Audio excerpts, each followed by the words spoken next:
Hello, in this video I'm gonna show you how you can check our Wi-Fi and mobile data usage on Motorola Edge 50 Ultra. In order to check how much data we have been using by using our Wi-Fi or mobile data, we need to go to the settings. Then over here, choose network and internet. And first I'm gonna talk about Wi-Fi. So in order to check the Wi-Fi usage, go to Wi-Fi.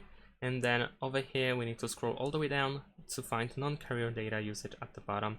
And here you'll find how many gigabytes you have been using for the past couple of days or so. Of course, you can also readjust it.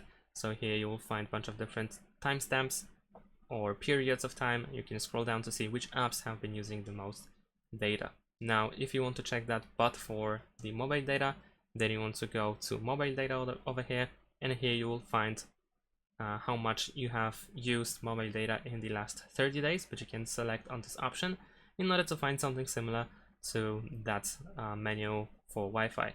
So here one more time you can find apps that have been using the most data, and over here you can also select the period.